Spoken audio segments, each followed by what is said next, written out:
The stage lights were always too bright. The applause always too loud, but behind it all, something darker pulsed beneath the surface. He stood center frame, polished, poised, the very image of a self-made mogul.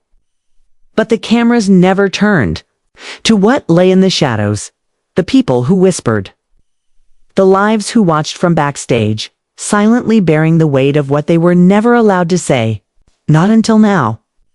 The voice broke through, not with malice, not even with anger, just disappointment.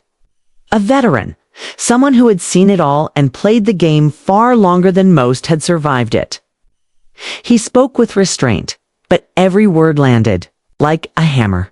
It wasn't just about the man, it was about the machine, about how someone could rise by caricature and profit by stereotype while calling it empowerment. It was about silence, how it was bought, sold, and forced. About deals made not in boardrooms, but in backrooms, far from any camera or crowd. The things people pretended not to see because it made them money, because it was convenient, because it worked. No one dared to say it back then, because the empire was too big, because to challenge it meant risking exile. But now, the silence is cracking. It starts with one voice, a man who's seen too many scripts and refused to be written into another. He remembered the early days before, the private jets, before the sound stages named after legends, before the empire in Atlanta towered above the same communities it once claimed to uplift. He saw the pattern, the pain behind the punchlines, the applause that came with a price, and he remembered what it cost those who didn't play along. He didn't come with accusations, came with questions. And the room fell quiet. Because when someone who's given their life to the screen looks into the lens and says, "This isn't what it looks like," people listen. Not because he's bitter, but because he's still here, because he remembers. The faces, the contracts, the scripts. The way certain roles were always written a certain way on who got to write them. There were stories never told. Not because they weren't worthy, but because they didn't sell. It's because healing doesn't sell like humiliation does. And somewhere along the way, that became the currency. The industry clapped because it was profitable. The media praised because it was palatable. But the community parts of it watched in silence, confused, conflicted. They wanted a hero, and they got an icon. But the cost of icons is often complexity. And the truth rarely makes it past the edit room until someone speaks. And when they do, the myth begins to unravel. It wasn't hate, it was grief. Grief over what was lost in the process. Over the stories that never got greenlit. Over the actors who aged waiting for roles that didn't make them a punchline.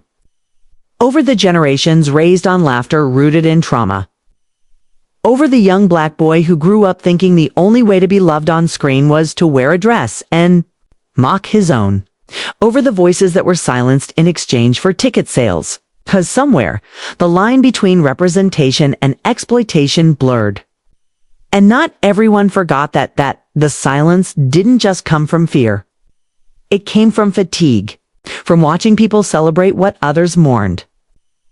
From watching billionaires built on broken mirrors. From watching a culture shaped in ways that made some feel seen and others erased.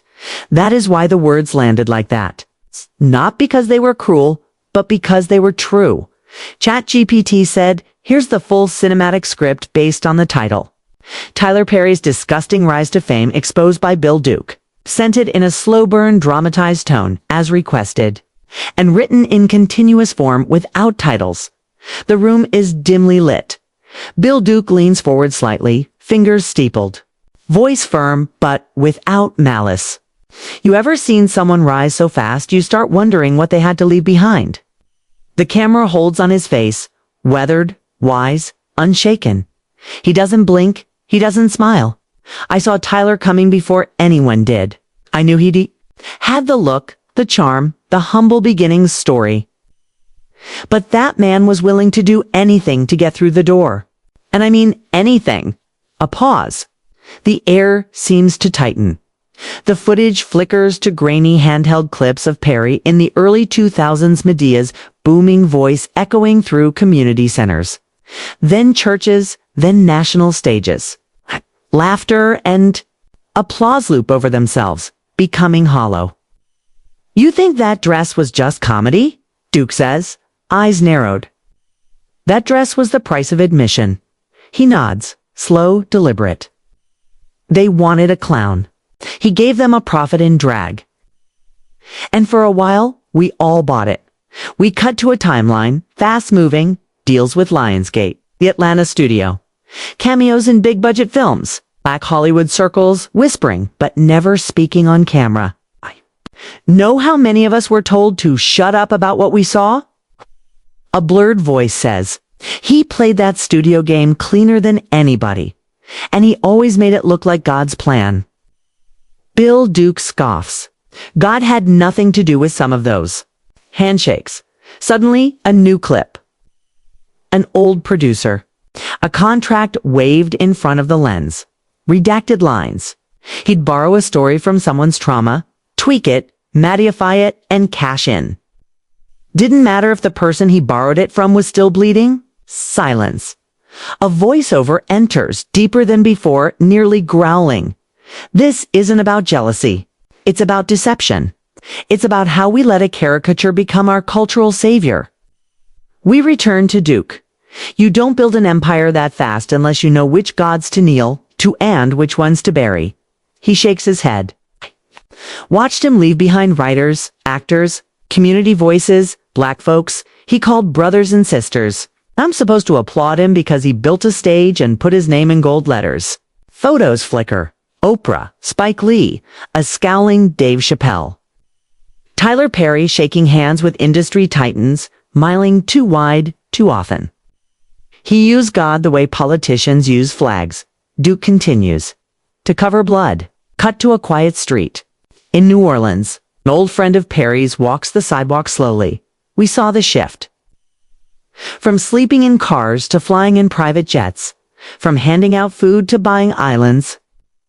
I ain't mad at the success. I'm mad at what it cost us. The video pauses on a stark image. A billboard of Tyler Perry Studios towering above a poor neighborhood. Then a slow pan of the studio gates. Pristine, corporate. Guarded. Tyler turned pain into profit. The voiceover concludes, and when you do that long enough eventually, someone starts asking whose pain it was. It's the final scene. Bill Duke staring directly into the lens. You want the truth? The truth is ugly. But I'd rather face ugly truth than beautiful lies. Black screen. Silence. Then, in faint white letters, was it worth it? The screen remains black for a moment longer than it should. The silence isn't. Just absent-sized pressure. Then, the hum of static, like an old television coming to life. A new voice enters. Female, older.com, but exhausted. I used to pray for Tyler. Before the lights, before the money, before the mask. We fade in on grainy footage of a prayer circle from 1997. Tyler Perry sits in the back. Head bowed, worn coat draped over his shoulders. A hand rests on his back, Reverend Shirley Thomas, one of his earliest mentors. He told me, God's all I have left. But when the checks came, God got quiet. The voice cracks. They all do that, but this was different. He didn't just leave the church, he packaged it. Flash cut 2 clips of Perry's stage plays, overlaid with lines. From sermons, I am delivered. Pain leads to promise. If they don't love you, leave them. Each phrase once sacred, now slogans. On t-shirts, on posters. On Instagram captions. Bill Duke returns. You think he sold Medea as comedy? That was a Trojan horse. You. Laugh. You let your guard down, then he slips in the sermon. Another cut. A theater manager speaks under voice distortion. I saw people cry in those shows. Not because it was brilliant, but because it felt familiar. He knew the rhythm of pain, knew the chords that made black folks weep, and he played it like gospel. We return to Tyler older now, Crisp suit, eyes cold behind glasses. The camera pans behind him, revealing the crowd he speaks to. White executives, applauding, laughing, signing checks. He stopped performing for us a long time ago, the manager adds. We just never stopped clapping. Then something new. A man. In a recording booth, younger, shaken. A former staff writer for Tyler's studio. You ever write a script under Tyler Perry? He asks. He tells you to finish it in a day. No rewrites. No room for correction. Pump out pain and wrap it. In Jesus. He swallows hard. You try to add nuance, cuts it. You bring up Black fatherhood, he says it doesn't sell. He slides forward a binder. It's stamped confidential. Inside, outlines of storylines shelved. Scripts that challenge. Stories. About mental health, education, Black unity. It's all crossed out. Duke reappears. He didn't need white people to censor him. He did it himself. Because money doesn't care if your characters heal, just wants them broken enough to keep coming back. The scene shifts. A press junket. Tyler sits across from a Black female journalist. She asks about the stereotypes in his work. Hiss. Jaw tightens. I write what I know, he says. And people relate. The clip cuts mid-response's smile, frozen like a mask slipping. The journalist speaks off camera. That interview got buried. My outlet said we didn't want to antagonize him. But I've interviewed everyone from Viola to Denzel. Only Tyler made me feel like I was trespassing on sacred ground. We returned to Reverend Shirley Thomas. I told him once, be careful. Not to mistake praise for purpose. He nodded, but he wasn't listening. The screen splits. It's on one side, Tyler Perry's studio sleek, towering, almost holy. On the other, a boarded-up community theater in New Orleans. Graffiti on the walls. A rusted sign reads, The House of Dreams. A whisper beneath the wind, he used to dream here. Green glows with the outline of a long hallway, dimly lit faint echo of footsteps pacing. A deep voice narrates, there's a building in Atlanta where dreams go to die. The camera tilts slowly upward, revealing the massive sound stages of Tyler Perry Studios. Each one named after legends, Oprah, Denzel, Cicely. But tonight, the names look like tombstones. Inside, a former costume assistant, face blurred, sits in a break room with peeling paint and flickering light. She clasps her hands tightly, voice trembling. You think you're part of history? You think, finally, a Black man owns the lot. We're safe. Then you get inside and it's just... pressure. She turns her head as if someone might still be listening. We worked 16-hour days, 7 days a week. No union protection. You complain you're gone. Quiet. No call. Just security walking you out. The screen hard cuts. A scrolling list of NDAs. Dozens. Maybe hundreds. One name flashes. Writer Tasha Allen, writer's assistant. The narrator returns. Tasha didn't just sign an NDA, she broke it. A blurred voice recording plays. They want trauma. They want Black women yelling, crying, throwing pans. You pitch a story about therapy, and they look at you like you spoke Latin. Then, silence. Then Tyler came into the writer's room once. Said, don't make it too smart. Ain't HBO. Cut to an old clip of Perry on a red carpet, laughing with Gayle King. I don't have a writer's room. I write everything myself. 12 shows, all me. That's how I stay authentic. The narrator slices through the quote, authentic, or absolute control. The documentary then shifts to a man in a suit, former executive at Bet. He sips water. Before speaking, he saved Bet, financially. But at what cost? He tosses a folder onto the table. We took shows that were greenlit by committee balance, inclusive, and replaced them with quick turnaround Perry content. Our metrics skyrocketed. But the feedback? One note, flat, outdated. And we ignored it. Because money talks, louder than culture. He looks up at the camera. Tyler didn't infiltrate the system. He became the system. Then comes the audio. Leaked from a Zoom call in 2021, Tyler speaking. I'm not interested in re-educating the audience. I feed them what they're used to. Struggle, faith, laughter, in that order. Every time, the screen shakes. It's subtle but unnerving. An editor, young queer, black, sits across from the camera. You suggest a gay character who isn't. A punchline, and it's like you cursed in church. He laughs, bitter. He'll give you flamboyance. Never humanity. He wipes his eye. Being in that room felt like begging to exist.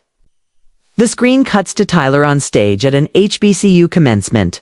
When I built my studio, I wanted every black boy and girl to know. You can own something. You can build your own table. Applause. Standing ovation, then cut to a former intern who speaks quietly. But whose table is it really? 'Cause the only people sitting look like him. The screen goes dark for a beat. Heart monitor beeps. Then footage of a hospital room. Tyler's. Mother, dying of cancer in 2009. This footage is DeFrenza Station. Unreleased, she's frail. Barely conscious. Tyler holds her hand, crying. No cameras, no audience. Just pain. Real, raw pain. The narratorno gentle. Maybe that's when he changed.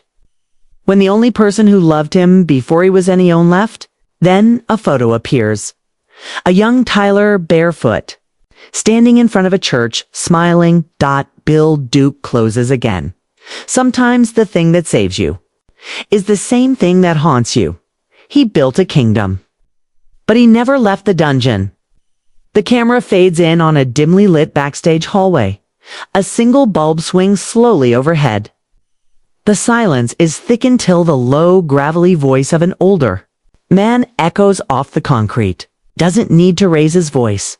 Each word is deliberate, cutting, unforgettable. Doesn't call it revenge. He calls it revelation, a reckoning, something that was owed. What started as a private conversation is now bleeding into the public square. And the walls that protected an empire once thought untouchable are beginning to shake. For years, people were told not to ask too many questions, that the past was buried. But when the right person decides not to stay silent, history resurfaces like a splinter beneath the skin. There had always been whispers in studio corners about how certain doors opened too quickly, about the backroom meetings no one was supposed to know about the auditions that weren't really auditions. It wasn't just about ambition, it was about alignment. Who you sat with in those first meetings, who you were willing to leave behind. There were names, powerful ones, that appeared early in the story and disappeared just as fast, like ghosts brushing past the curtain. The ones who helped build the stage but were never invited to the premiere. And Bill, the man now speaking, remembered every name. He wasn't angry. He was tired. Tired of seeing entire communities treated like commodities. Tired of the selective spotlight. Tired of the stories that were supposed to be for them, by them, being twisted, filtered, and repackaged for someone else's comfort. The pain wasn't in the fiction, it was in the silence that followed the truth. He had seen talent crushed beneath contracts, seen voices muted with one phone call. He had once been told to smile more, to play along. He didn't, and that cost him, but now it was time to cost someone else. The man at the center of this unraveling had always claimed authenticity. Had always positioned himself as the underdog. The one who had to build his stage from scraps, who had slept in his car, who had knocked on every door until one opened. That part was true, but the truth didn't stop there. It twisted. Somewhere along the line, the underdog became the gatekeeper. Somewhere along the way, the pain he once used to fuel his work became a tool to exploit others. That's the part no one wanted to talk about, until now. The room is quieter now, but not because the tension has gone. It's quiet like the eye of a storm and naturally still. Outside, social media feeds are flooding with clips, quotes, and suddenly resurfaced interviews. Names that once only lived in closed circles are now trending globally. Bill Duke's voice, calm but sharp, echoes across screens like a verdict. Y'all keep calling it representation. I call it monetized trauma. The internet doesn't know how to process that. Some defend, some deflect, but too many nod in agreement, because deep down, they remember. They remember the way those characters always cried, always suffered, always survived, but never healed. And it wasn't art anymore. It was currency. Back in the day, there were codes, unspoken rules. Who could say what, when, and where? If someone broke ranks, they'd disappear quietly. Not in the dramatic Hollywood sense. Just ... gone. Projects stalled. Opportunities dried up. Phones stopped ringing. But Bill had nothing. Left to fear, he didn't want a job. He didn't want to come back. He wanted clarity. So he gave names, recounted meetings, repeated conversations word for word. And when asked why he remembered so clearly, he replied, "When you're the only one not drinking the champagne, you don't forget the room." The curtain was peeling back now. Not just on a man, but on an industry. On a machine that dressed exploitation in inspirational music and cut to commercial before the blood dried. The stories were all the same. Single mothers, broken systems. Men who finally found redemption through violence or God. It wasn't that those stories weren't real, they were. But they were repeated with such frequency, such predictability, that they became spectacle.